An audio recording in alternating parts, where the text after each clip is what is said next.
Thank you.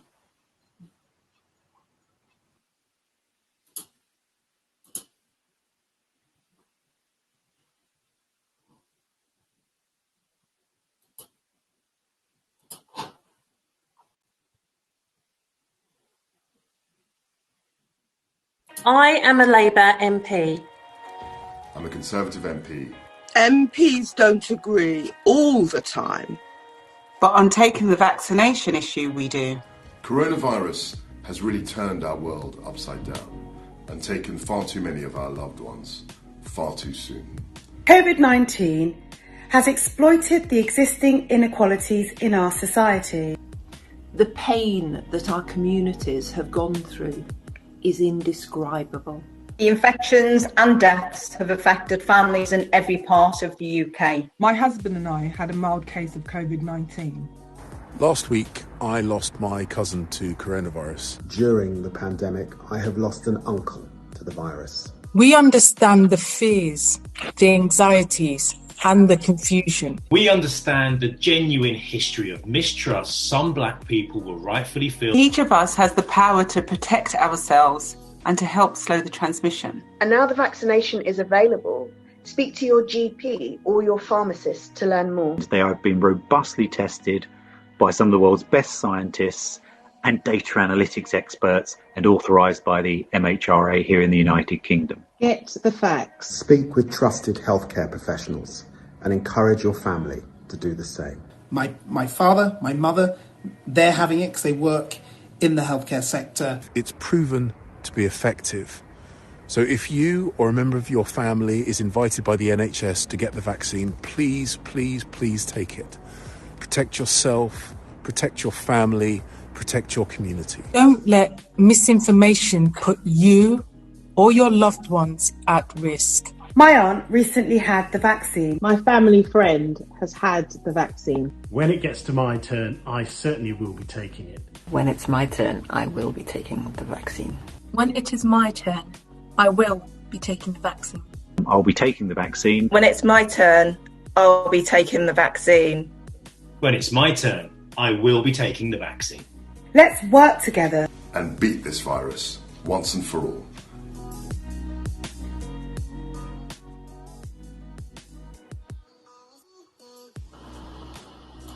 Hello and welcome to welcome to our session today. My name is Hilaria Sumo, and I'm here today to talk to you about COVID, yay or nay, yes or no. So I don't know how many of you've had the jab, the vaccine. I would love to hear your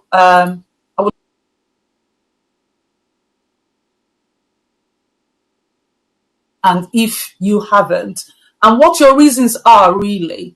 So, just to open up, my name is Hilary. I am the chair of WSH BME Network, and I'm here today with two guests. One is Theophilus Asumu. From the name you would know, that is my better half. And also, we've got with us today Wendy Sims. Wendy's going to join us when she can sort her internet sort out our internet. So for the time being, we're just going to be talking about what's happening and how things have gone for everybody. So welcome to this session today, Theo, and thank you for gracing our session with your presence. And we hope that you can throw some light on this COVID vaccine and the fear within the community of taking the vaccine. There's been a lot of, confusing messages and also fake messages on the internet. But rightly so, some people have their own views about the vaccine. Some people think they should take it. Some people think they shouldn't. So having watched that video from our MPs, what do you think? Do you think that, that would help to change minds about the vaccine? Would people take that as a positive message for them to change their opinions about the vaccine? Thank you very much for having me on this session. I think everything that's done by anybody to increase the uptake of the vaccine is a good thing. The reasons why the uptake of the vaccine is proven to, there's some vaccine hesitancy in the Black community. I think that's multifactorial. It is deep-seated, and I think it's long-standing, and there are issues to do with trust. Unfortunately, the coronavirus pandemic hasn't given us the luxury of time to break this down in a stepwise fashion. So all the surveys tell us that the current indication is that possibly a majority of Black will opt not to take the vaccine, certainly as of anything that changes that to 1 more, to 2 more, to 100 more is helpful. And I think that the messages by the MP is very helpful. And what is your opinion about the vaccine? Do you support it or are you against it? Well, the short answer is that I support the vaccine, but there's a much longer answer to that. So, I mean, how did we get where we are? We have a global pandemic of one of the worst sorts because it's a respiratory virus. That means it's readily transmissible. And you don't have to touch anybody. It's by coughing, by landing on surfaces, touching your hands, touching your eyes, touching your face, touching your mouth, etc. And so it's readily transmissible. And I think we've learned about how transmissible it is by listening to the public health press briefings by the chief medical officer and the excellent team from Public Health England about the R numbers, etc. And so at a very early stage in the pandemic, we knew that there were two things that would possibly get us out in terms of medicines. And that was identified at a very early stage, and that was therapeutics or treatments and vaccines. The problem at that time was that we're very poor as a medical community at treating viral illnesses. And we all know if you go to your GP with a virus, it's a case of sit it out. There's no treatment. There are no antibiotics that work for viruses. Yeah. And the second line was vaccine development. And at that time, it was very skeptical as to can we develop a vaccine in time. Fortunately, vaccines have gone through proper trials. They are shown to be effective, and more are coming online every day. So it's not a case of the vaccine. There are a number of candidates, possibly getting up to about 10 different vaccines worldwide now. So we knew at an early stage it was therapeutics or vaccines. We've had limited success with therapeutics. We seem to be having some more success with vaccines. So yes, I support vaccination. Great. And in terms of, people telling others, the anti-vaxxers, as they call them, telling people not to take the vaccine. Why do you think that they are actually, against it? For what reason? And I think sometimes, it is really important to hear the other side before we start saying, they are anti-vaxxers. What is your opinion on that? Yeah, so the issue with vaccination is that I think I would stay away from the term anti-vaxxers personally, because the term exists, but the term almost immediately has a negative connotation. There are some people who have been skeptical about vaccines, and I think the last so there are some examples. The MMR vaccine was hugely controversial. I think that was in the late 90s, early 2000s. Tony Blair was in power. It was felt that mixing measles, mumps, and rubella for young children could have an adverse effect of maybe causing autism. And that was hugely controversial, and a number of people actually opted to go for single doses of measles, mumps, and rubella. And I think Tony Blair was at one stage asked if his newly born child at the time, Leo Blair, was going to have an MMR vaccine or he was going to opt for single doses. Taking that further, there have been worldwide campaigns to try and eradicate some really awful diseases like smallpox, which fortunately we no longer have with us, and polio, which is almost on the verge of being eradicated. And once again, there have been problems with, people trusting polio vaccination campaign. And I think in northern Nigeria and in Pakistan, about 8 to 10 years ago, there was a huge downturn in the acceptance of polio vaccination.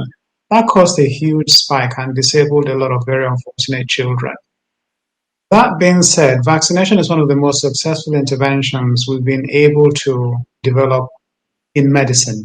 Okay, it's taken away the morbidity, and by that I mean the illness associated with really horrible diseases like measles, tetanus, polio, smallpox, all these things. We've been able to deal with them effectively with vaccines.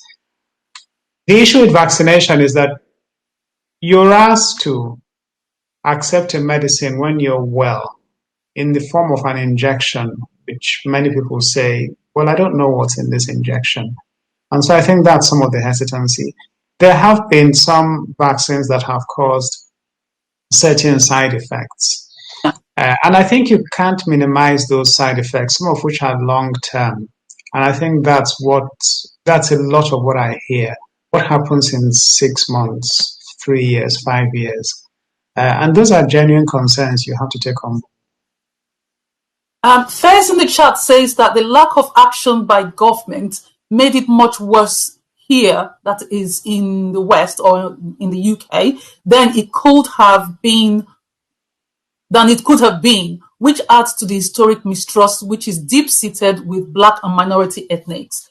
I would say, yes, I agree with that, but is that enough for people to say they are not going to take the vaccine because of that? Because already we take the flu vaccine, and and we do that every year without thinking about it. I know some people opt out from taking. I did for some years because I always fell sick after that.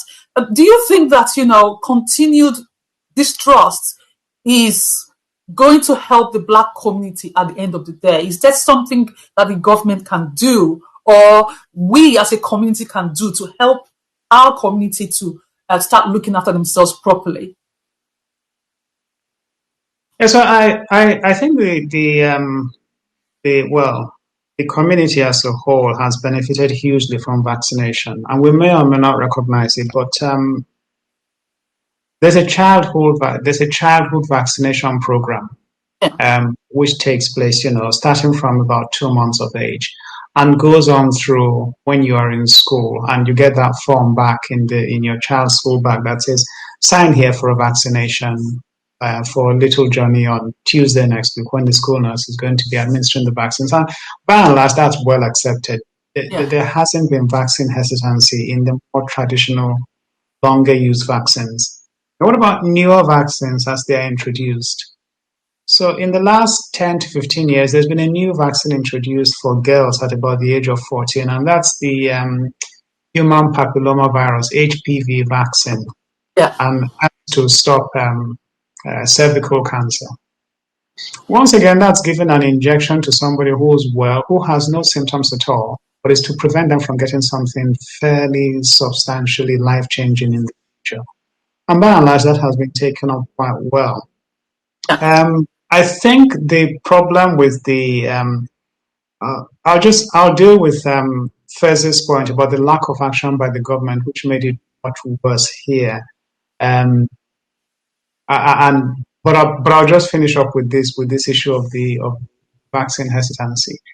One of the problems with coronavirus is that it has come at a time when the entire world is connected. You've got 7 billion people with access to broadcast services. You can easily make a video on WhatsApp, push it out on Twitter, push it out on WhatsApp groups, put it on Facebook, and these things can go viral.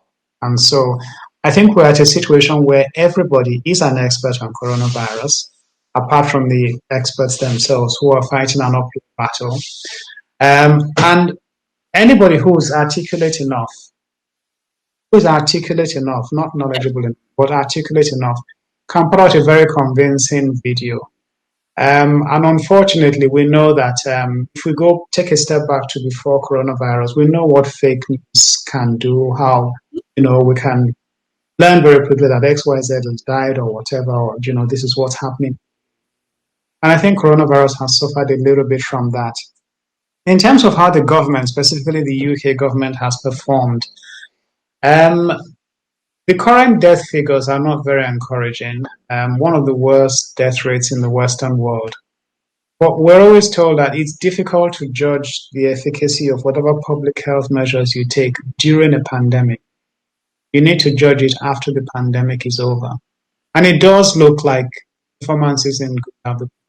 I'll be very honest. But we need to look a little bit more deeply in that. One thing I do know about the UK is that the attention to detail in terms of collecting statistics is phenomenal. And so these deaths within 28 days of a positive test are taken almost religiously and are reported very faithfully. And if anything, the government will over-report rather than under-report. We know that most Western countries have the same level of ability to collect the data. In areas like sub-Saharan Africa, where the healthcare services and the healthcare systems are weaker, it is more difficult to get accurate data. But I think we'll have at the end of the pandemic comparable data. I think the only country performing worse than the major Western country is Belgium.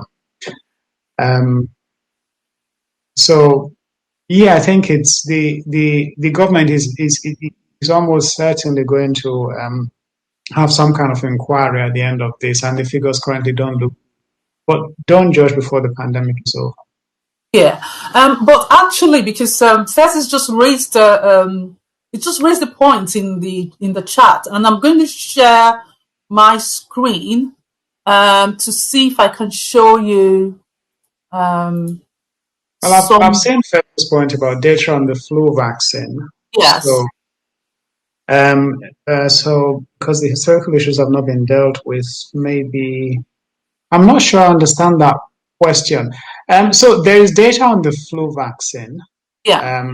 There is no data on the COVID vaccine simply because we've had COVID in the UK for less than 12 months. One of the problems with the coronavirus, like I said, the very nature and how infectious it is means that we haven't had the luxury of saying, let us wait and let us see. If we want 6 months data on the vaccine, we need to wait 6 months. If we want 12 months data, we need to wait 12 months. If we want 5-year safety data, we need to wait 5 years. We have to be honest about this. So we either take the view that we have something which we think is effective based on the clinical trials, and I've looked at those figures, and the efficacy is good. Yeah. In terms of safety, we could wait 5 years, but in the meantime, what is the option? The only other option to control it is therapeutics and non-pharmacological intervention, which is lockdown, social distancing, wash your hands, space, face, and social and lockdown. Those are the only other 2 options we have. Now, in terms of preventing people from coming in contact with coronavirus, from getting a severe dose of COVID, we haven't found anything so far. And people have talked about hydroxychloroquine, they've talked about zinc, they've talked about ivermectin, remdesivir. There's a whole host of candidates, and nothing really has been shown in proper scientific trials to stop somebody from moving from being in contact with coronavirus to getting a severe COVID infection. For severe COVID, we found that things like dexamethasone and some of the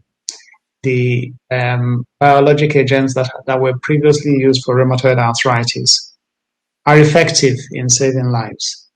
But it's how we stop people from getting severe COVID. So there's still an unknown, I'll be honest with you. We don't know what it will do in 5, 10, 15 years, but the option is to wait and do it. Yeah. Now, I think what I'm just trying to look for the information so I could ask you about that. I think it was something on Sky and it reported that the vaccine that the survey that was taken by ONS, it showed that more than a quarter, that is 28% of it said that only 49% of 150 Black or Black British adults said they would be likely to get a COVID-19 vaccine, compared with 85% of 13,240 white adults.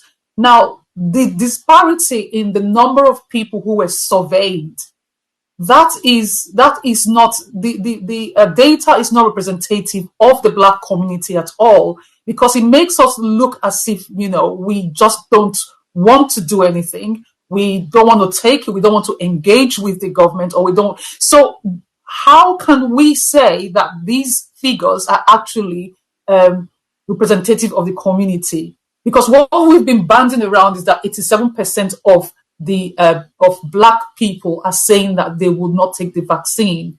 So where is the correlation there in terms of the number of people surveyed and the number of people surveyed in the white population? Yeah, so that's an important thing. It's like all surveys and all statistics. You have to interpret them with caution.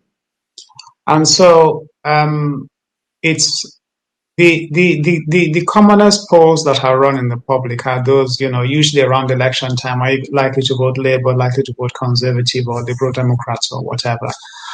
Those tend to be, the exit polls tend to be quite accurate. Polls on a day-to-day basis do show swings. It doesn't mean the country is swinging from Labour to Conservative in a wild manner. It just means that there's a margin of error for survey. So why so many few Black people?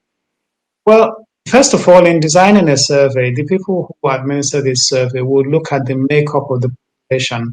And 150 compared to 13,000 is a little bit on the low side for relative percentages of Blacks in the population.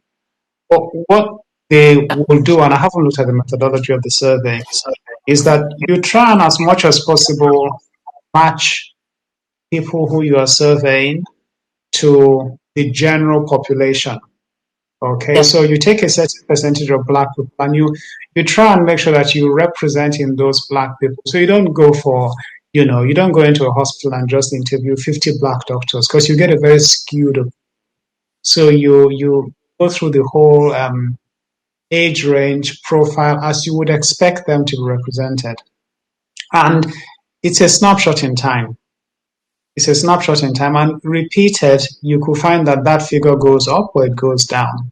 Yeah. However, in many countries where these surveys have been carried out, and our own experience with people in the community, I think we have to accept that there is vaccine hesitancy in the Black community. Whether it's 78%, I don't know. That figure is a little bit on the high side, and it's concerning if it were to be true. But I think we have to accept that vaccine hesitancy does occur. Those surveys will no doubt be repeated to see, whether it's changing over time, whether events like this, all the other public events that have been put on, whether they are working, whether they are changing minds. So in terms of the jab, let's move from that. In terms of the jab, do you think that is, effective like the flu vaccine? Because currently, I know that there are no long-term information for the success of the vaccine. How do you think it's working right now in terms of protecting people? Because people are worried. They're asking, how long is it going to last, or how short? And also the time frame in between from taking the first jab and the second jab. Why is that? Yeah, so I mean, you raised some very good points there, and I think we've got to be a little bit honest about where we are. Like I said, we're depending on two things here: vaccines or therapeutics, medicines. We haven't been terribly successful in treating people who have COVID, but we're still working on other medicines all the time. And the other is vaccines. vaccines have been successful in the clinical trials in stopping people who get in contact with coronavirus from developing severe COVID. We know that. In terms of the vaccines, when you say are they successful, success we measure it by two things. One is efficacy, and that is, does it do what it's supposed to do? Does it stop you from becoming very sick with coronavirus? And the other is safety. And that is, does it give you adverse side effects? Are those side effects worse than getting COVID, in which case it's not worth it?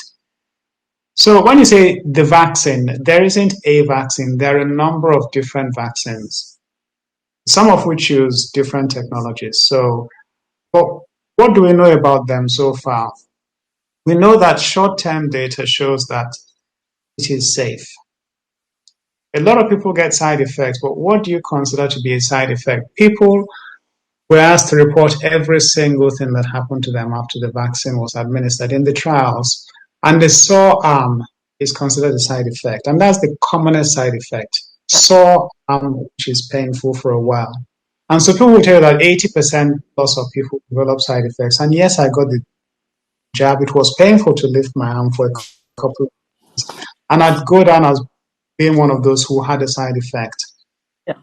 So far, vaccination worldwide, there have been 90 million doses given, 90 million doses. Yeah. This is in a heavily connected society where everybody will broadcast immediately the minute they get any problem which could vaguely be related to the vaccine. And there have been videos of people having abnormal involuntary movements, or of somebody who died with a blood count disorder. That's on a background of 90 million people having received the vaccine, 90 million. That's more than the population of the UK. Yeah. In the UK, there have been 8 million people who've had it. So what we know is that from early December, when it's been early or mid-December, when it started being given, up until now, if there's a serious side effect, I believe that whoever developed the serious side effect will go to a mobile phone, record a video, and push it out on WhatsApp, and it will go around the world. So in some ways, these coronavirus vaccines are probably the most scrutinized vaccines that there will ever be in the history of mankind, simply because all have the ability to broadcast at the push of a button. Yeah. What's going to happen in 3 years' time, in 5 years' time? I'll be honest with you, we don't know. So the option is to wait. And that option looks to me like a bad option, because we're going to have repeated lockdowns, it seems, or we're going to go for a situation, which the government first considered, which is herd immunity. That is allowed to just go straight through the population. So we know everybody's had it, and it's no longer likely to be a public health problem. That has been criticized. That kind of philosophy of allowing herd immunity to develop has been criticized.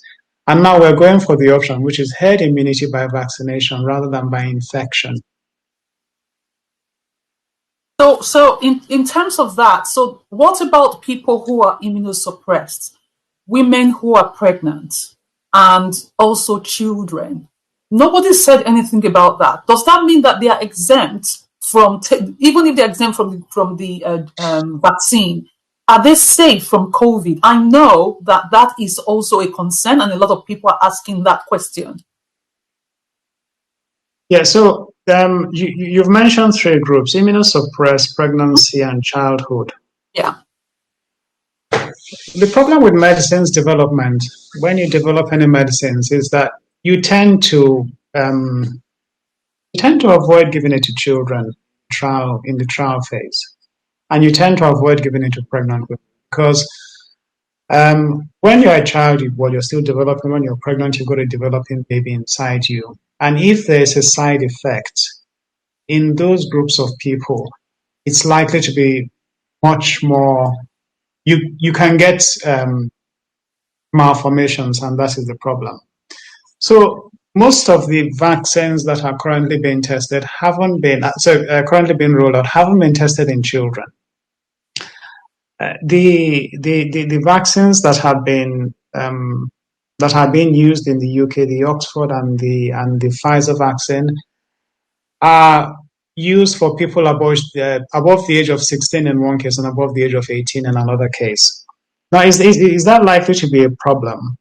Well, we know that children, by and large, don't suffer severe COVID. By and large, people do die. We've had 12, 13-year-olds who died from COVID, but it's rare. It's really, really very uncommon. So there will be further studies to see whether it is safe to take or administer any of these vaccines in childhood. But it's going to be by means of, once again, a clinical trial, and the recipients of the vaccine will be very, very carefully monitored. In pregnancy, I think the jury is out. It's difficult in pregnancy. In pregnancy, you're more susceptible to developing severe COVID. You're in one of the risk groups. And I think there's been recent change in the Department of Health advice that says that if you're pregnant, you should have the vaccine, but you should consult your obstetrician. You must consult your obstetrician and take their view on the safety of the vaccination. For people who are immunosuppressed, now the vaccine wasn't tested on the immunosuppressed, and that's because we're not sure how well they will mount an immune response when they are challenged with a vaccine. So the concerns here are not of safety. Concerns are of efficacy. Will it be effective? But being where we are and knowing that the vaccine appears to be safe, certainly in the early trial data we have, and also in the early real-world data, people who are immunosuppressed are currently, a large number of them are being asked to shield. The only way to break out of that cycle is to try the vaccine. And I use that word, try the vaccine. If you try the vaccine and you find out that it is effective in this group of people, because we don't think there are safety concerns over and above the general population, there is no viable virus in vaccines. Then, with some certainty, over a few weeks, over a few months, we can say, well, yes, this candidate performs quite well in the immunosuppressed, Pfizer or Moderna or AstraZeneca or Novavax or whichever brand of the vaccine eventually comes out. But that data isn't there because the immunosuppressed were not studied in the initial trials. It was used in robust immune systems. There is some evidence that in the older people with some vaccine candidates don't mount as good an immune response. And so that's something that's very important to look at. What do you do if you don't vaccinate or immunosuppress? So we take a look at those people who are on hemodialysis. They are immunosuppressed because of their kidney problems. Yeah. In the first wave, the 14-day mortality, that's within 2 weeks, if you got COVID in the first wave and you're on hemodialysis, was 20%. So that's the kind of baseline on which you're trying to improve things. And that's not a very comfortable baseline to leave immunosuppressed people in, unless we get an effective medicine, therapeutic, which either prevents coronavirus from becoming severe COVID. Whilst you're at home with a positive test and feeling relatively well, if you take this, you don't get severe COVID. Or if COVID starts to become severe, prevents you from getting on a ventilator. And we haven't been successful in those yet. So I think this would be the time to actually tell people. I think some of the people who are watching right now would know that I am a kidney transplant patient, and I did go for my vaccine on the 26th of January of this month. And that was a Tuesday. I'm just going to play a short video and then we come back and we continue. This was about my own vaccine. Hey everybody, so I'm on my way to the...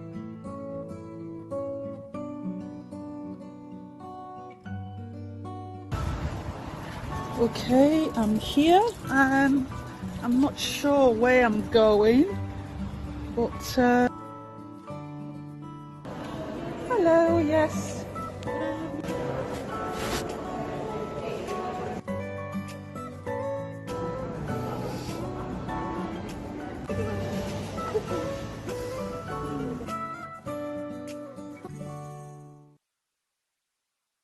Okay, welcome back. That was me. Taking my vaccine. I really hate needles. I'm a needle phobic person, and but I went for it. So you can see I've taken my first vaccine, and it was the AstraZeneca. So and Theo, so looking at that, there's AstraZeneca, there is the Pfizer vaccine, and I think there's probably going to be the Moderna. So would people have a chance? Because when I got there, it was quite easy. Walked through the front door, went to reception, told them my name and time I was supposed to be there for, and I sat down for a few minutes, probably about 5 minutes. Went in, took my jab, and came out and waited another 15 minutes before I left for home. I didn't get a choice. I didn't get to pick which of the vaccines that I want. I probably would have gone for what they give to me. I don't know if there's any of the particular vaccines are okay for people who are immunosuppressed or people who are okay. Well, the first group of people who took the vaccine were older people in care homes and stuff like that before they moved to people like me. So like somebody like me who is immunosuppressed and on medication to keep my immunity down, really, what is our choice? Can we pick out which vaccine we're going to take, or is it just what is available at the center? Okay, so I'll address vaccine choice in a minute. The short answer is you don't really have a choice. But I'll come back to that in a minute. I'm just looking at the chat, and there's something by Audra who has said that there are numbers of people who contracted the virus and survived, which is true. And so why the need for the vaccine? So looking at arguments on both sides of the vaccine. Now, the death rate from coronavirus isn't actually that high. It's less than 1%, I think. And those figures will become a little bit more concrete over time. The problem with coronavirus is partly the number of people who die, but more importantly, the number of people who get COVID and the number of people who become sick with COVID. That is the problem. So in the first wave, you might have heard the stay at home, protect the NHS, save lives. The most important part of that algorithm is protect the NHS, protect the NHS. So in Greater Manchester currently, I think probably about somewhere between a quarter and a third of hospital beds are occupied by patients who have tested positive for coronavirus. That's the main problem. If the death rate was 50%, and we'd had 100,000 dead, we would have had no impact on the NHS at all because people would not be surviving this condition. But the problem is that a large number of people get it. A large number of people become so sick that they need to go into hospital and have oxygen. And you never want a situation where you have ambulances queuing with people receiving oxygen because you don't have a hospital bed available. That happened in New York. That happened in northern Italy, first wave. It happened in Spain, and I believe it happened in Portugal. And so if you allow coronavirus to go wild through your population, this is with lockdown. If you allow coronavirus to go unchecked through the population, there will come a time where people who have heart attacks, strokes, and car accidents will not be able to access health care. Now, how has the NHS coped with this huge amount of patients, additional patients coming into the hospital? It's really because we've got to decide who to treat and who not to treat. And so we, for a long time, have stopped doing non-urgent surgery. So things like hip replacements, bunions, keyhole surgery for them. All that stuff that just used to go on all the time. If your appendix bursts, if your appendix burst, you will still get into hospital and you will still have your operation. Those are emergency operations. For people who are having routine operations, those have all been back. Outpatient services have been scaled back. Non-urgent scans have been scaled back. This is the problem. This is why you really want to stop people from getting severe COVID. People with mild COVID don't form a burden on the health service. They just stay at home and self-isolate. That's not a problem. But if you look at the headline data that's presented at the press conferences, try and ignore the deaths, try and ignore the daily deaths. Look at the number of people in hospitals and look at the number of people on mechanical ventilation, that is in intensive care on a ventilator. I think during this second to third wave after Christmas, there were more people in London on mechanical ventilators than there were intensive care beds in London. And you might think that's a bit of how can that happen? In preparation for coronavirus, what most hospitals have done up and down the country is that they've expanded, roughly doubled the number of intensive care beds available. And you might remember the mad rush for ventilators in February and March this year when they said, have we got enough ventilators? The only way you can increase the number of intensive care beds you have is to increase the number of ventilators. And that's what we've done in the NHS. And when you increase the number of ventilators, you need to push something out. So you empty a ward and you make it into an intensive care extension. And we've done that in many hospitals. So that's why you've had more intensive care patients in London on mechanical ventilators than there are intensive care beds in peacetime, as we say. In terms of the vaccine choice,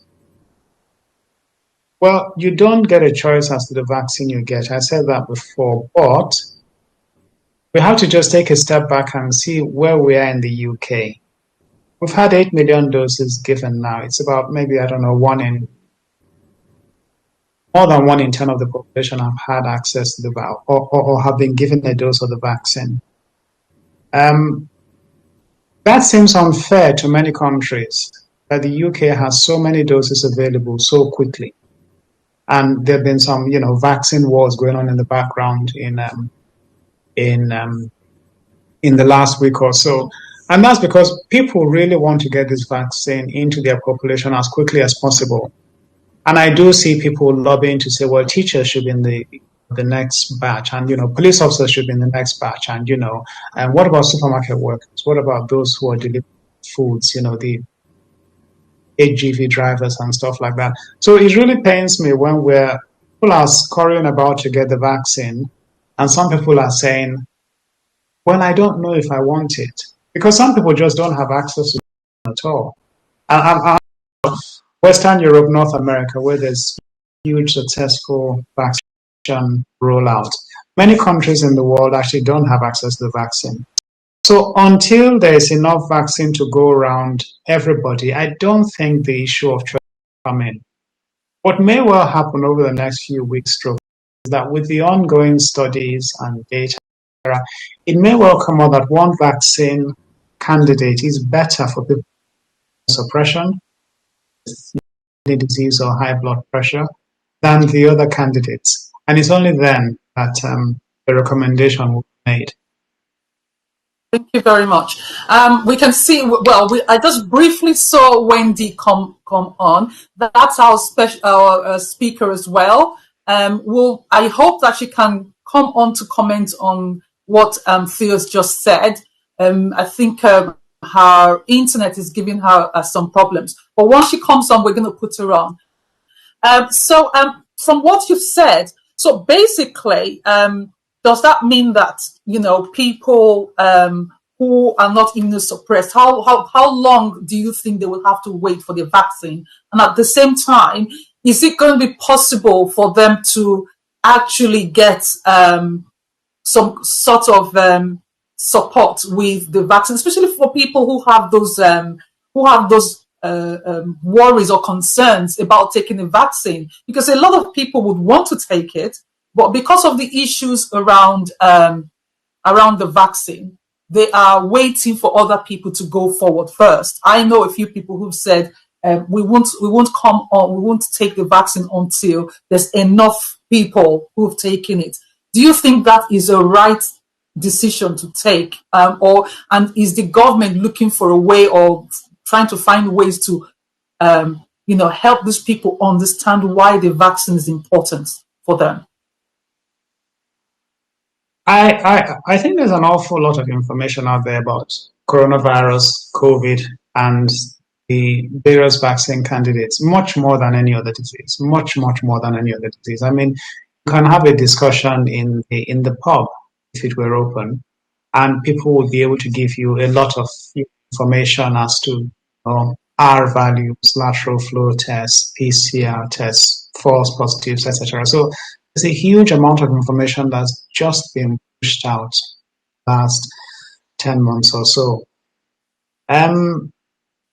So the reason that the very elderly were vaccinated first is to do with death rate. Those are the people who have a very high risk of dying when they get coronavirus. And also those who have a very high risk of ending up in hospital, occupying a mechanically ventilated intensive care. And that really has been what I think the government position has been, to try to protect the NHS, give us a viable health service that can continue to look after the rest of the population. And so you started with the very old, and I hope I'm not being offensive in that, the 80s and above, those in health, those in institutions and the nursing homes and the care homes, and also people who look after them, simply because you didn't want those people getting COVID. Then you went on to the over 75s. In that first group was the healthcare NHS workers as well, which was what I fortunately was able to benefit from that. I'm just trying to see if there are questions coming up. Yes, okay, no. And after that, you come to the group who were being asked to shield. And those are currently being invited in. After that, it pretty much goes down by age. A lot of people are making special requests for their own, particular cohort. So the teachers are making a very effective representation as to why they should be at the front of the queue when it comes down to the under 70s, perhaps vaccinating all school teachers during this half term, this February half term coming up. Police officers have made a similar representation. There's been representation on behalf of supermarket workers. Now, for those who are waiting for others to have the vaccine first, you have to ask yourself what the rationale is for that. And I'm not saying it's a right thing or a wrong thing, but you have to ask yourself what the rationale is. It probably is not to see whether it's effective, because efficacy, you can't really judge it by saying, well, I'm going to wait until the guy who's had it maybe gets COVID and see whether he gets a bad dose of COVID. You can't really wait for that. So you're probably talking about side effects. But how long are you going to wait before you... So let me just ask a question.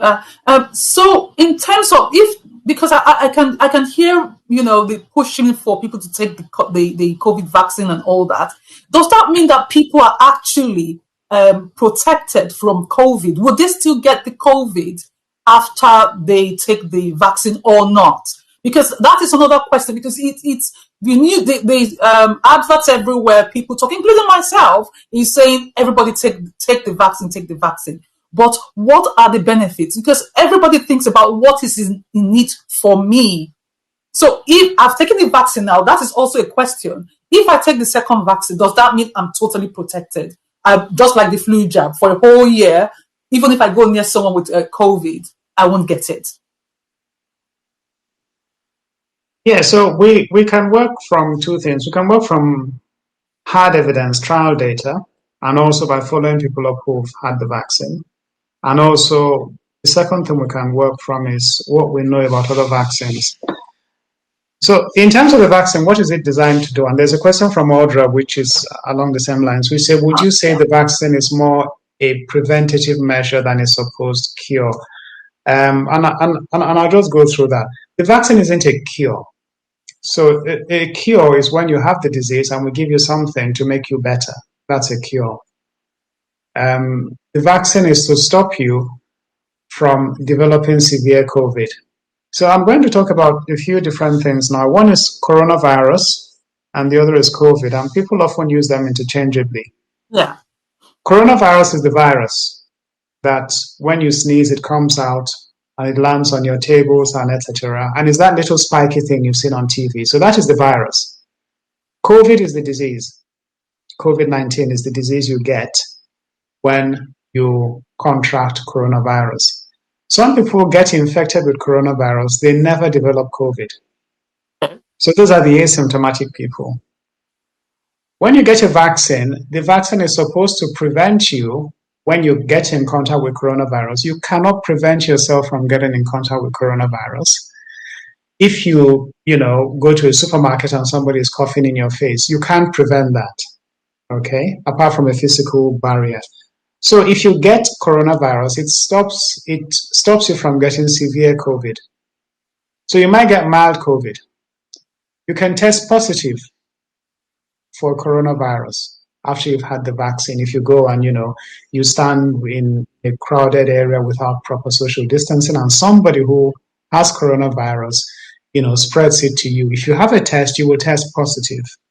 But what should happen for those who've taken the vaccine is that if you test positive for coronavirus, you should get a mild dose of COVID at the worst, which doesn't land you in hospital. And once again, like I say, with 90 million people having had the vaccine worldwide and 8 million people in the UK, if people had ended up on a ventilator after having vaccine, it would be on social media. It would be on social media. People would say, this vaccine is useless, had my dose, 2 weeks later, this was happening, I'm on oxygen. It doesn't totally prevent you from coming down with severe COVID. It doesn't totally prevent you, but it reduces the risk significantly. And that's where that 95% figure comes in. 95% effective in preventing severe COVID. And let's talk about the protein here. So the spike, they call it spike protein. So what is that? Can you explain that? How is this? What is this in relation to? How does that work in the body? So the spike protein is part of coronavirus. Is part of that. You've seen it. It looks like a round thing with little spikes. Yes. And so the spike protein is what allows it to attach to the line of the lung. No, honey. Okay. Yeah, so that's get on the thing that I said I was on, honey. I'll just put on airtime and it's not even working. Okay, go ahead.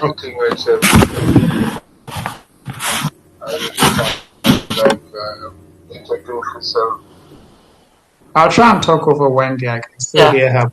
I won't interrupt my train of So yeah, the spike protein we think it's integral to. I think you've muted yourself, Hillary, but I can still hear Wendy. I know. I'm trying to mute Wendy. I can't get on it still. Hi, Wendy. We can hear you. Hi, Wendy. Hi, Wendy. Hello, Wendy. We can hear you. So the spike protein is what allows the virus to attach to the lining of the lungs and your mucous membranes, and that's it's an integral part of how it infects people. And so when the virus was first identified in China, the Chinese very quickly worked out the genetic sequence of the virus and very helpfully made it available to the entire scientific community. In any case, the virus was coming around the world anyway, and if we just waited a few weeks, we would have had access to the virus and to do the genetic sequencing. And that genetic sequencing has been repeated many times. And that spike protein appears to be constant. And a lot of the vaccine candidates target the spike protein. So that spike protein is foreign. And if you allow the body to recognize the spike protein and form antibodies to that spike protein, when the coronavirus comes into your body, your immune response wakes up and says, we've seen this before, we're going to deal with it, it's a foreign protein. And so antibodies go for the spike protein, and body then goes in and mops it up, and that's what the spike protein is. There is a question from a healthcare scientist at NHS Oxford saying we're still waiting to see if the vaccines stop transmission rates. Yeah, so these vaccines were developed by a whole host of different companies that had different trial protocols when they were putting these vaccines out to test. Not all of them address the issue of transmission. They all address the issue of if you have a vaccine, will you get disease? With the Oxford trial, I believe they brought the candidates in at regular intervals to swab them and see if they were carrying asymptomatic COVID, and they were successful in decreasing the rate of asymptomatic COVID. So that might help with reduced transmission. But like I said before, it doesn't stop you from inhaling coronavirus. Because once again, if you go to a crowded supermarket or to a football match and someone beside you has coronavirus and coughs and you interact with them, or the way we pick it in lockdown, in a classroom or whatever, that isn't stopped. The question is whether when you have coronavirus, which doesn't replicate in your body to the same degree as somebody who is not vaccinated, do you then shed coronavirus in sufficient quantity to transmit it? And that's the question we don't know. That's the first thing. The second thing is that no virus is able to live on its own for prolonged periods of time. It can survive for 24, 48 hours, up to 5 days in certain circumstances outside the host, but it needs a host to transmit it. And so if you break that chain of transmission by decreasing the number of people who are very sick with it, who are sending out large amounts of coronavirus, you could get it to die down in the population. But we can't really minimize what we're trying to do. We're trying to ensure that 7 billion people, the entire world's population, have access to this vaccine to ensure that coronavirus is no longer a problem in the population. If you don't do that and you just immunize, a small part of Europe, the Western edge, okay, it doesn't work. It's like vaccinating Greater Manchester and hoping that, the rest of the country, it won't be. So, yeah, there are issues regarding the transmission rate. Audra says, I meant preventative in the sense it prevents more severe symptoms. That is entirely correct. It does prevent you from getting, and when I say it prevents you, it means it has a very high likelihood of preventing you. So if you've got 100 people with COVID who haven't been vaccinated and 100 people with COVID who have been vaccinated, the vaccinated group will be a lot better because most of them will have mild or moderate disease, which doesn't put you in hospital. Run above. First says, so does shielding stroke isolation, and that is correct. The question is that a viable way to continue? And that's the problem, though. We can shield, we can isolate, we can lock down, and we know that controls coronavirus. We've proven it many times. We have these spikes, and then we shield and isolate, lock down, and then it comes down. It's taking a toll on the economy. It's taking a toll on lifestyle, mental health. And the question is, in the absence of the vaccine, do we continue that? And I think it's because there was a desire from the governments, the world, everybody, to get back to not locking down, not shielding, not isolating. That's why we've for vaccines or therapeutics. So in essence, can people just, because there was an opinion or something going around that if you live in a hot country or if you stay in a place that's hot, you won't get coronavirus. So can we safely say that coronavirus will not survive in heat? So for those people who don't want to take the vaccine, they can actually heat up their homes and drink hot water and stuff like that and still be safe. Yeah, there's a huge amount of internet videos talking about how you could use heat and steam. What we know about respiratory viruses is that they do thrive in colder conditions, and that's why the flu vaccination every year comes around winter time. But if we want to take a look at the temperature and the effect on coronavirus, we can look at countries that have a uniform healthcare system and those that span large temperature variations. So, like the United States, for instance. Places like Florida were as badly hit as places like New York. So, Florida is very hot. What about Africa? Well, in Africa, there's a sub-Saharan Africa. The only place badly hit was South Africa. And we're not sure why. It's very easy to be wise after the fact. But that's not how we try to do things in science. We try to predict things based on what we know. And if it comes out true, we say, well, yes, that's what's happened. So the prediction was that the death rates in Africa would be horrendous. Much, much worse than in Europe and North America because we didn't have the intensive care facilities. But the figures don't show that, Theo. Yes. That is correct. Why is that? Why is that? That's the issue. Why is that? Well, we don't know yet, and we're trying to work out why. We don't think it's due to climate because, like I said, there are places that have similar climates that have had much worse outcomes.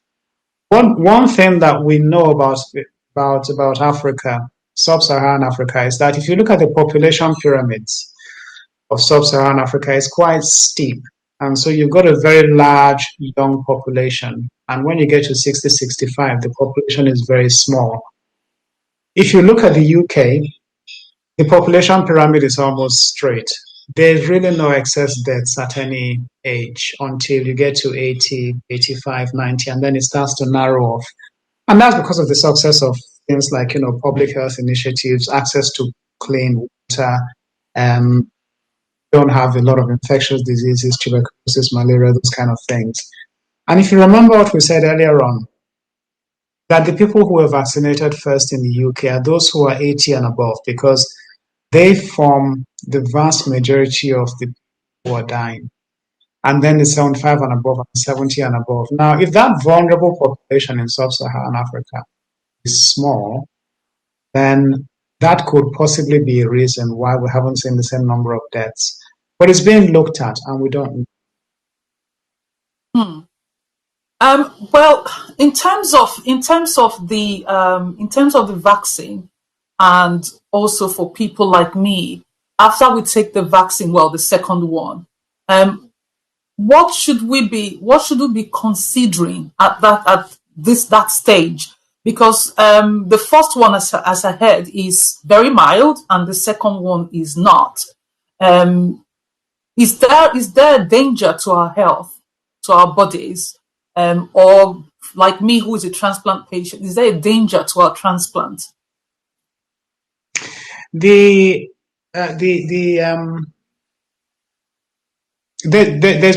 not been any suggestion that people who are on dialysis or people who've had transplant or immunosuppressed or who are shielding have any higher risk of developing side effects. The question is whether or not there will be a sufficient immune response mounted. That is, will it be effective? So it's safety and efficacy. The issue isn't safety. The issue seems to be efficacy.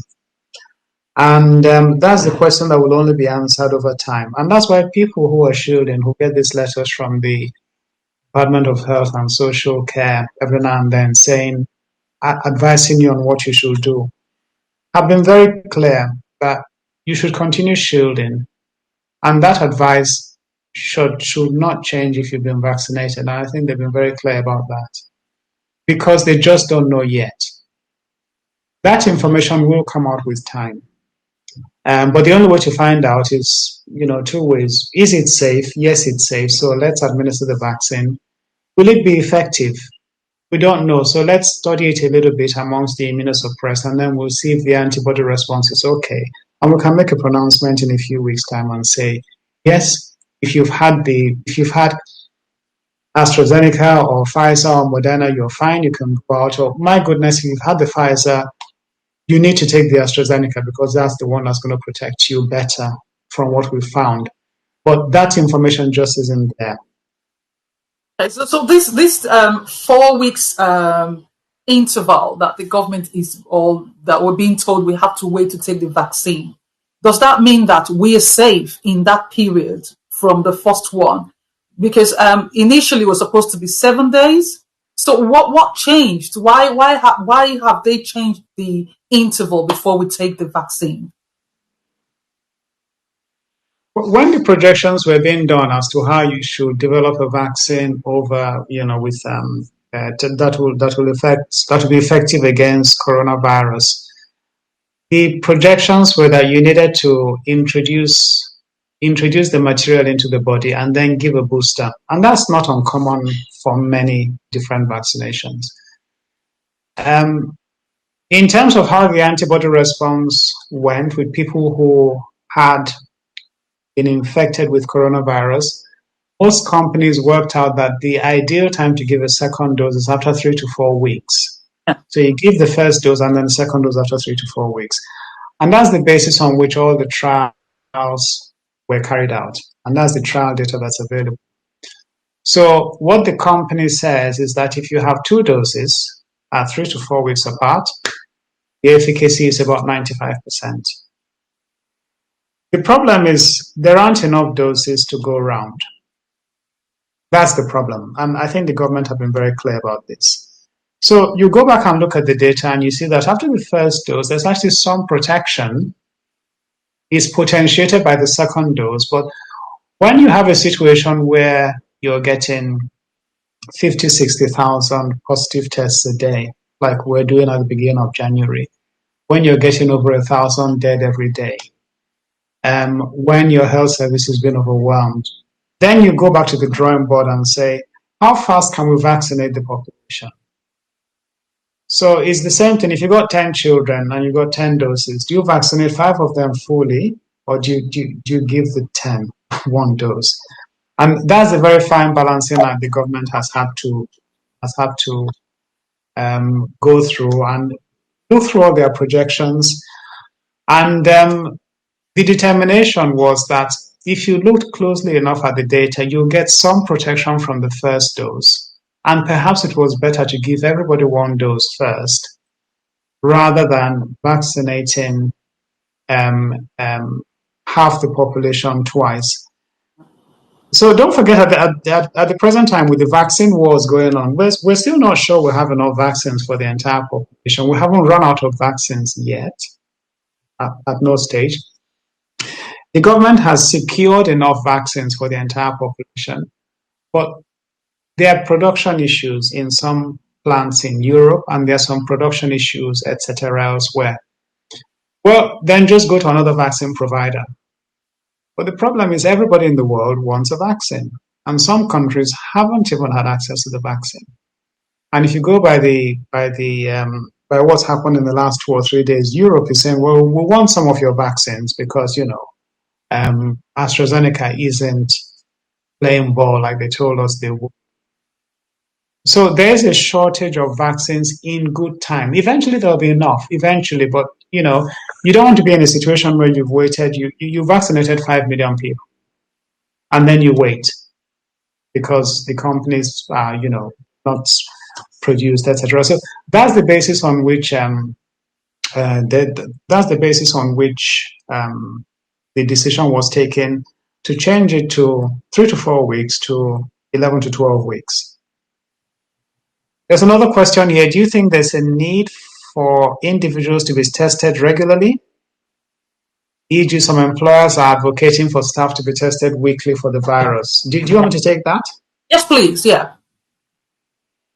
I think there's a good argument for testing people regularly, and Many hospitals have for a long time been advocating that all members of staff who have contact with patients get tested regularly. Because if you're, a healthy 25-year-old nurse and you've got asymptomatic COVID, you might feel a little bit under the weather, but you're working in a care of the elderly ward and you're going around 28 patients. You can imagine what will happen. And so the idea behind regular testing is asymptomatic testing. We're working on the assumption that if you have symptoms, if you have fever, cough, or loss of smell, you're going to be tested anyway. So the regular test, and the commonest interval is regular is a weekly test. I test myself twice a week. It's a home testing kit. It's not as accurate as the lab test, but it's another layer. So if I have a fever, I'll get tested. If I have cough, I'll get tested. If I have loss of smell or taste, I'll get tested. In addition to that, if I have a positive home test, I will get tested. So it's not telling you that you have coronavirus, but if it's negative, you could still have coronavirus, just like you could still have it if you don't have a cough or a temperature, but it's just another layer of protection. So if you're working in an area where you have regular contact with the public, especially if you're dealing with vulnerable members of the public, you're working with, the elderly, working on a cancer unit or, something like that, then I think it's if you're cabin crew, you really want to make sure that you're negative.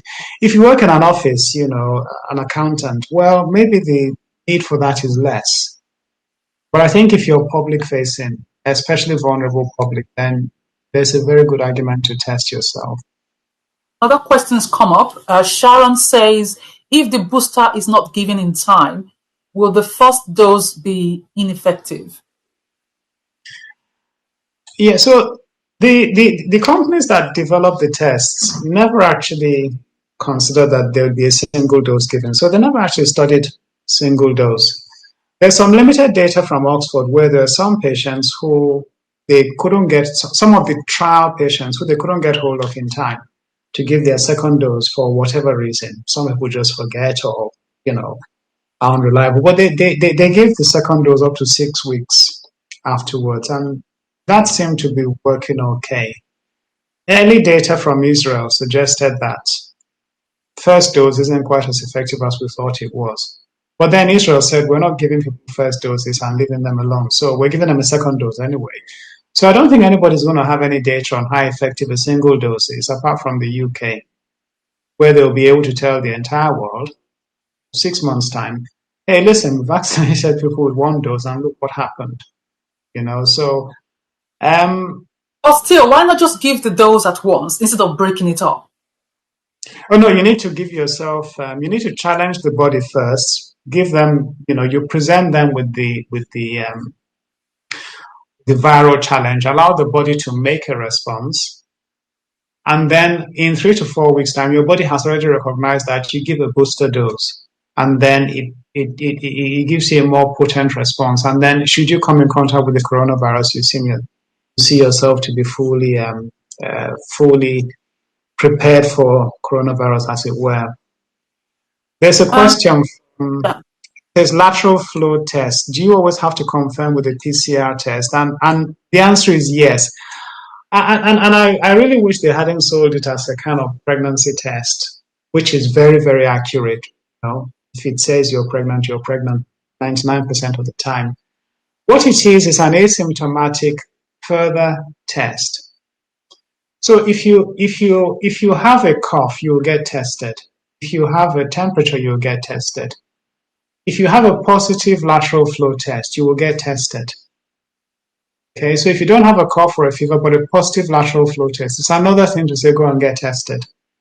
But it's never the case that you can diagnose coronavirus infection by just the lateral flow test. They are not as accurate as the PCR test. Can I just ask a question, because that just gone over my head, and I'm sure that people who are watching will be saying, "What is that? What is a lateral flow test?" You talked about it being a pregnancy something, so I really would love to know as well as other people.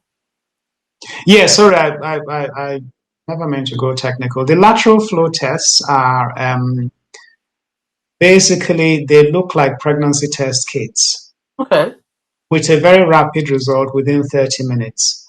And you can do the swab yourself, or you can go to a center and they take the swab from your nose and, they mix it and put the drop into the indicator. And it's the same thing, like the clear blue pregnancy test. If you see 2 stripes, you've got coronavirus. If you see 1 stripe, you don't have coronavirus. So it's a point of care test. The test results come out very quickly. You don't need any lab facilities, quite important. It's all done within a kit. So can we use the pregnancy test for that? No. Forget the pregnancy test. It just looks like a pregnancy test kit. Oh, okay. And the difference between that and the PCR test, which is polymerase chain reaction, you go and you are swabbed the same way, but it then has to go into a lab. Okay. And the lab will tell you in 24, 36 hours whether or not there's coronavirus in that swab. But that requires a full virology lab setup. Yeah.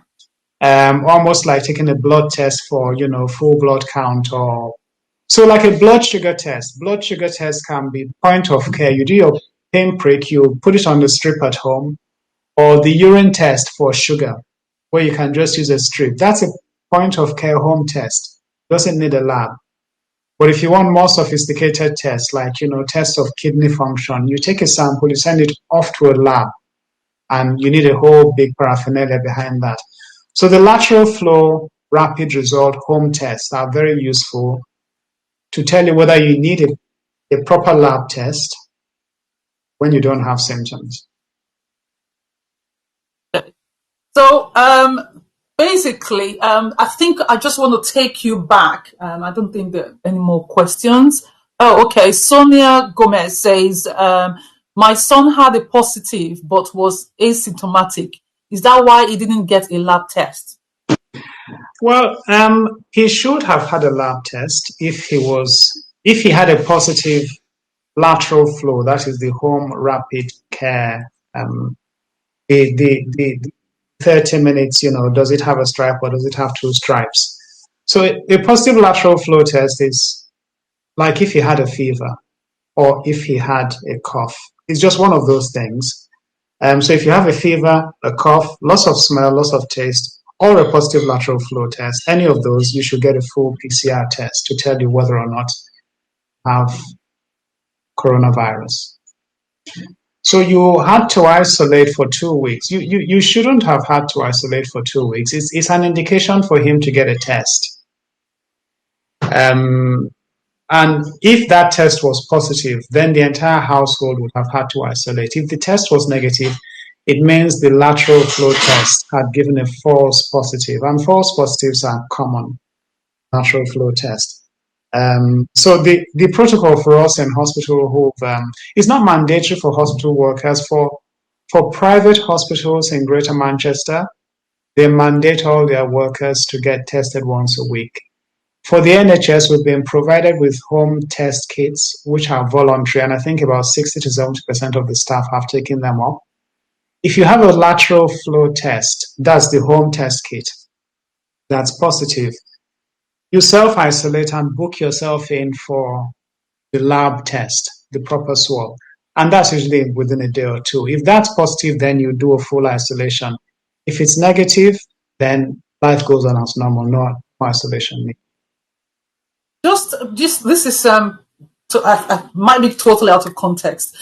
In the course of my discussions with people about COVID, coronavirus, and contracting the virus and all that, the number of people that there's this argument that the number of people who have contracted coronavirus are less than the figures that are being put out. And from the videos that are being shared on social media, it shows that most of the Nightingale hospitals are not full. They're not using them. And also where they're saying that, the NHS is going to be flooded with cases. When you go to the test centers, there's not a lot of people outside. My question is, I've not been to any Nightingale center, but as a doctor, you would have an idea. So why are the Nightingale centers being closed, and why are they not showing pictures of loads of people, lying in the hospitals and sick, and why are some of the hospitals being pulled down, being closed down? Yeah, so if you remember what happened, this was all very new, a global pandemic that can overwhelm your health services, and nobody was quite sure what was going to happen. So if you cast your mind back to February, March last year, the Chinese told us how you could deal with this. And that was something which we refer to as surge capacity, because your standard healthcare services cannot handle the coronavirus pandemic. No country has been able to. So Chinese built a new 1,000-bed hospital in 8 days. No one else can do that. No one else can do that. So here we had to convert existing facilities to increase the bed capacity. But we had no staff.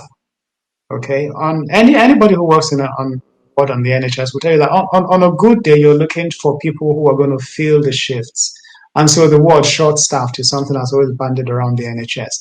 So you can have these nice 500, 750, 1,000-bed hospitals, but in order to staff those hospitals, you would have to take staff from existing healthcare facilities.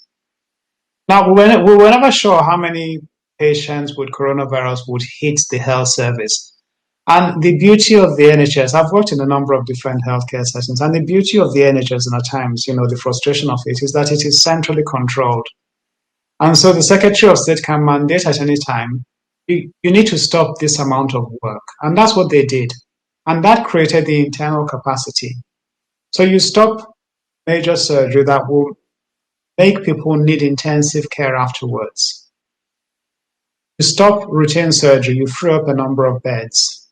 And those staff who are working on those wards, you can convert those wards now to look after COVID patients. We looked at the Nightingale hospitals, and certain things became clear. The Chinese built hospitals that were purpose-built for dealing with COVID patients, and that was it. The Nightingale hospitals had beds, they had oxygen, but when we started thinking a little bit more about it, if you transferred very sick people in there, where would you get the intensivists?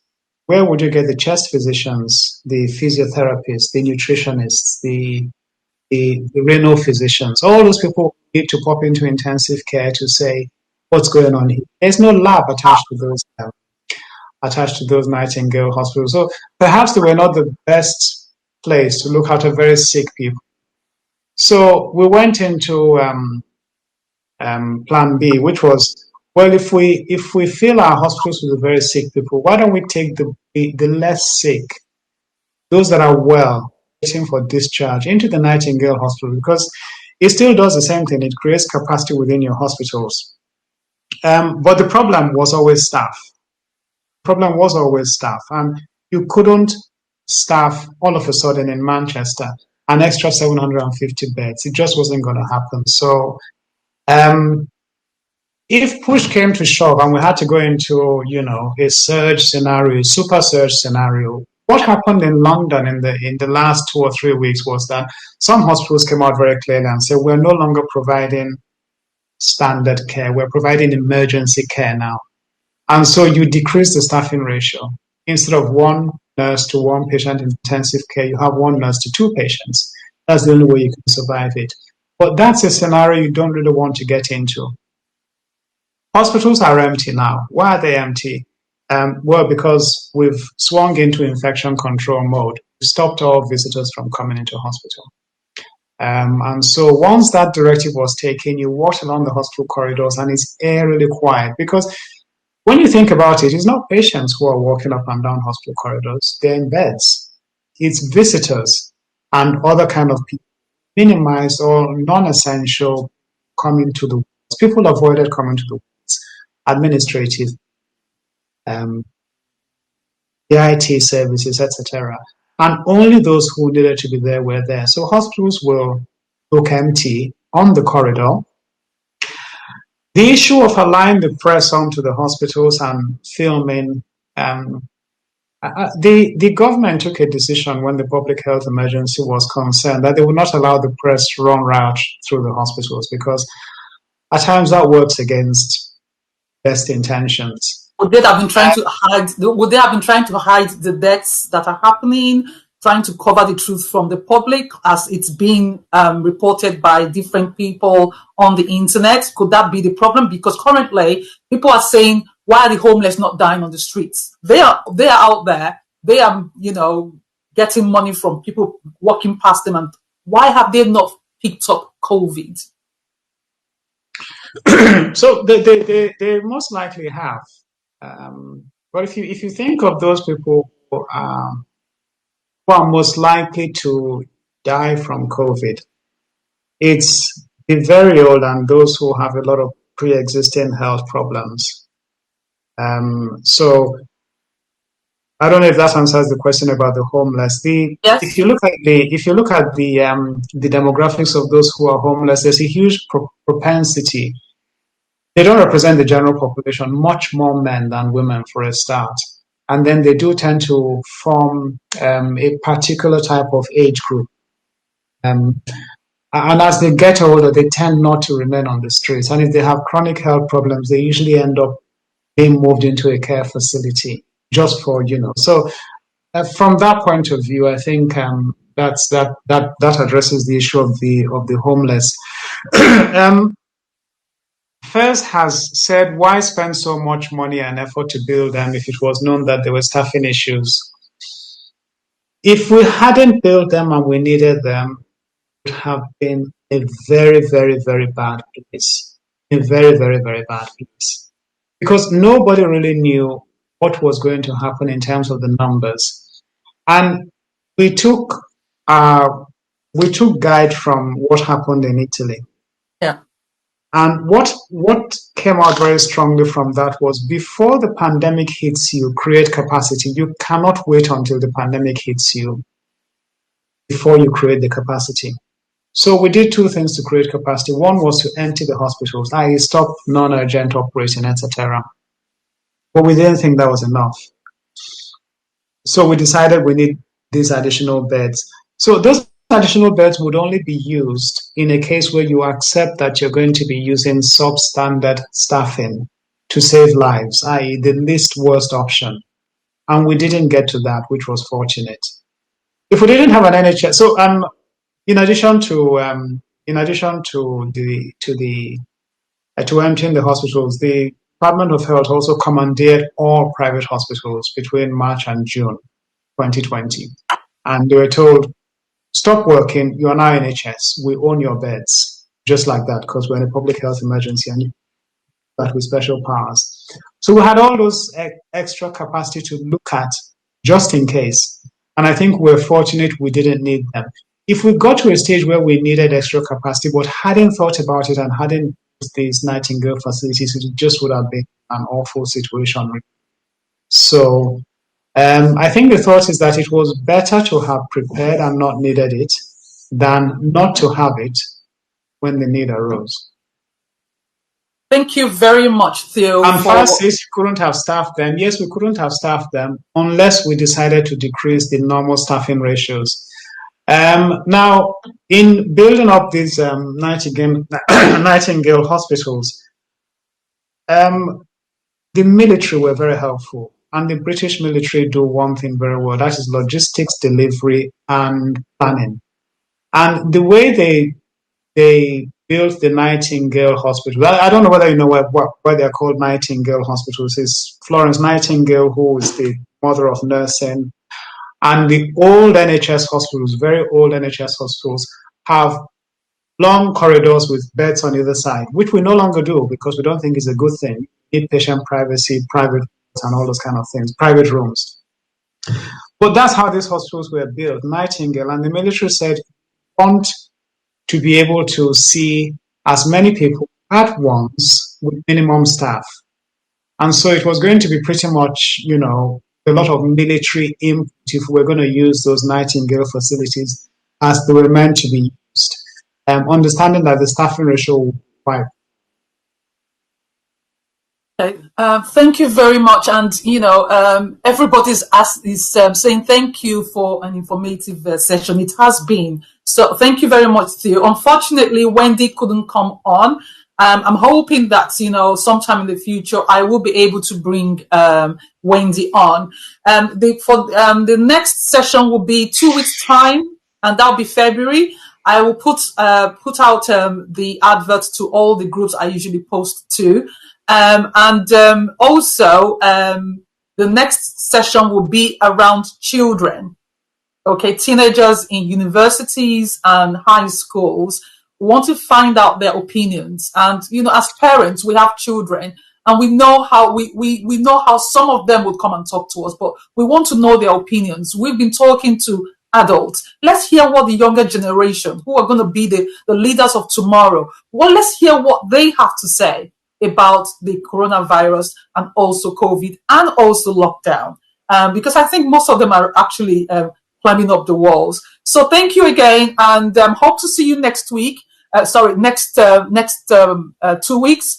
I will put the advert out. Next week, Saturday, will be with the Khan platform. If you can attend as well, that will be great. And probably I will announce in the chats when the next time would be. Okay, thank you. And from me, WSH BME Network, the charity that looks after the Black community of kidney disease and transplant patients, we want to say thank you for honoring us today. Thank you. Bye.